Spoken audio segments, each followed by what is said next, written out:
Welcome back to Good Morning LaLa.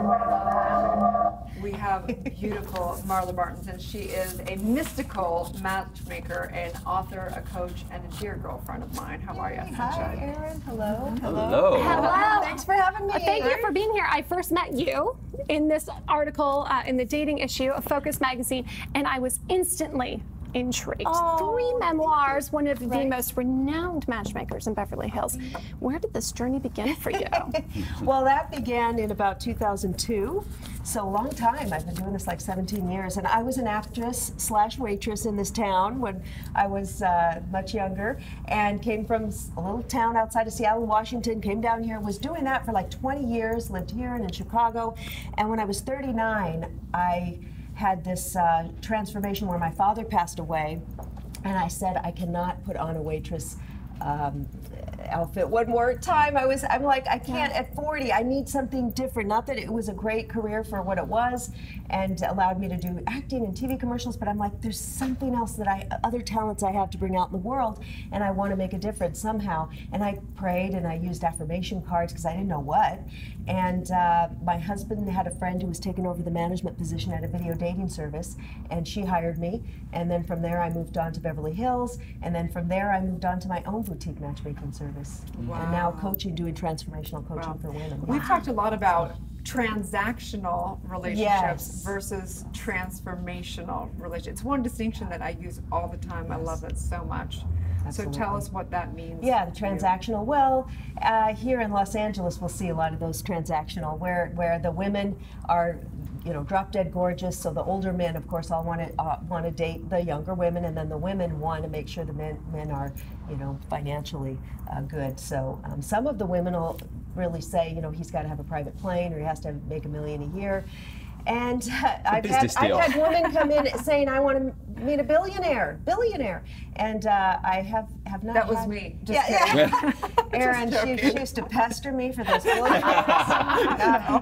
But do you believe you can have both? Because, my girlfriends and I, we've talked about it, do you have to marry for money? Can you marry for love and money? Of course. I mean, there's nothing wrong with money. Look, that's the currency we need in this. It's great. We're all out there trying to make money to live.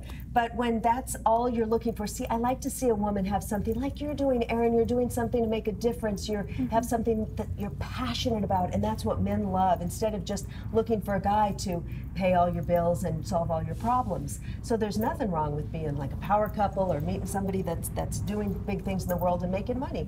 That's great. But when that's your main focus, I've never seen it work out. I always think about it like this. Whenever I think about human beings, whether they be my friend or I'm doing business with them or dating, whenever I think, if they had no money, would I have this person in my life? Is this authentic? Right. Yes. And that's my litmus test to say, this is coming from a genuine space. Right. And then if you have millions of dollars on top of it, so great, it's a bonus. No, just kidding. Just kidding. But so let's talk about transformation. You're now working, you have tons of books, you obviously do matchmaking, but you're working with women. Tell us about that. Yeah, I still have my male matchmaking clients, which I love and I'll always do. But I was thinking, for being a matchmaker for so long, I've seen some of the same women for 17 years. They're beautiful, they're smart, they're still single. Why is that? Why is that? It's because of our patterns from childhood. Maybe we had an alcoholic father, or we got bullied in school, or past life, who knows? We all have baggage and issues that we need to clear. And I did the same thing. I was dating the same guy in a different pair of pants. I had the verbally abusive guys, the jealous guys, the non-committal, or married approaching me. And so I've got this great program that I've developed where we will clear out those things. We'll do tapping and breath of fire and a lot of different modalities, energy healing. I'm a Reiki master, use crystals. So we'll do that. Also tap into the angelic realm, a little woo-woo here, we're in LA, and get some messages. And then also go over their dating profile and photos and all that, because you got to have the practical, Some of the pictures I see people send me, it's like, take off those sunglasses and get that angle. So they need a reality show on this. This sounds like a fabulous thing, right? It's going to be fun, and I'm so fired up about it because I know once the women, no matter what age, clear out those blocks and patterns, and it's going to be fun, everything's going to shift. I just love that. I love that it's holistic too. It's holistic, and I'm real holistic, yeah. Absolutely. You know, I think one of the things I hear you saying is really it's about the programming that sort of gets in our way, right, in terms of finding love. And so the work there that you do then is really helping people deprogram and clear out that, right? Yeah, clearing, transforming, healing. We all need healing. It's so amazing. Anybody you talk to, I'll bet you, we all have a story of pain, something that's been painful in our lives, something that's blocking us from going forward. And it could even show up in career, not feeling good enough and sticking in a job. I knew a woman who kept herself in severe debt for years because she didn't feel worthy, so she kept having to work double shifts as a waitress to pay off that debt. So she was working herself to the bone as punishment because she didn't feel worthy. And she found that out in therapy, and it was very interesting. So we'll beat ourselves up in some way. So question, do you believe in soulmates? Do you believe in soulmates, and do you believe that there's like a time where someone's going to meet somebody at an exact time? What do you think about all that? Well, I think there's a lot of soulmates. We travel in soul groups, and I bet if I was single, there's somebody I'm with here, I'm married. If I would move to France or Japan or Australia, I'll bet there'd be a guy I'd be into there, and there'd be a relationship, right? So there's all over the world, there's right people for us. But and be careful, because a soulmate, it's not going to be just a smooth ride. There are things that we need to work out from maybe past lives or whatever. I know it sounds pretty woo with the past life stuff, but I know me and my husband have had some pretty wild rides over the centuries together. And I've done that because I think that's part of the reason why you're naturally attracted to some people, and you feel like, I have known you forever. Right. And I can't quit you. Yeah. Because our souls have done this before. Yes. You know? Absolutely. Yeah, I mean, we believe that in my training, we believe that the soulmate's the mental equivalent always. So if you are still dealing with, abandonment issues, that your soulmate's the person that's going to come in and be that perfect person to abandon you, to try and pull it up. So we don't believe there's one soulmate. We believe that it's always just a mental equivalent of whatever's going on within the soul. Yeah. But do I believe that there's one soulmate? No, I don't believe that. And our true soulmate, it's you. It's yourself. That's your true soulmate. And that's what I like to see women tune into, because they look for that Prince Charming, like we've been programmed for that, and it's really, once we're happy with ourselves and we're able to live alone and travel alone and go to a restaurant alone and really own ourselves and our divinity and our happiness and love for ourselves, then that's when this great, partner's going to come in. For sure. As icing on the cake. Right. Is that how it happened for you? Well, it was interesting, that whole transitional period. It was 2001 when my father died, and I had just been dumped by a long distance boyfriend, and I pretty much gave up everything to come back here to be with my dad. And shortly after, I met my husband, and I felt my dad put us together.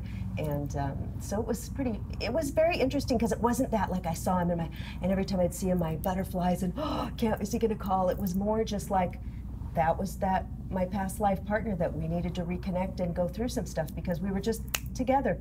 We were just a couple that week. And then we were at his parents' house in Mexico City for New Year's Eve that year. So we met in May, and by December, and we're sitting there, and he stands up and he pulls out his wallet, and he gets out one of those little pocket calendars, and he announces to the family, "We need to pick a date for the wedding." And I was like, wow. Oh, all right, let's pick it, and it was just seamless, kind of. Wow. Interesting. That's wonderful. It wasn't I didn't have to wait. Is he going to call? Does he like me? It was one of those, because I'd been through so many of those. The guy doesn't call. Should I call him? When's he going to call? Does he like me? Is he going to? I haven't seen him in a week, or. Yeah. And that frantic, But of course, we're all, like we were talking about, we're in our 20s and 30s, we're run by hormones, right? Oh, right. yeah. It's a different experience, and when you get a little older, you can kind of calm down. Hopefully. Yeah. Do you think that's one of the secrets to both sort of connecting with people, meeting people, and also staying in a healthy, happy relationship? Is it the ability to stay full of equanimity? Well, staying in a relationship, I think, look, we've got a 50-60% divorce rate, right? Why are we splitting up so much? Why is there so much divorce? And I think it's because of we are trained to like someone because of the way they look, or they're hot, or they're rich, or they're cool, and so it's that's my soulmate. He's everything I want. He's 6 feet tall. He does this and that, or she's blonde, and that was my dream, and she's got the right cup chest, and she's sexy and whatever. So it's more the inner work that we've got to do. We've got to see that inner light, instead of course you want to be attracted to that person, right?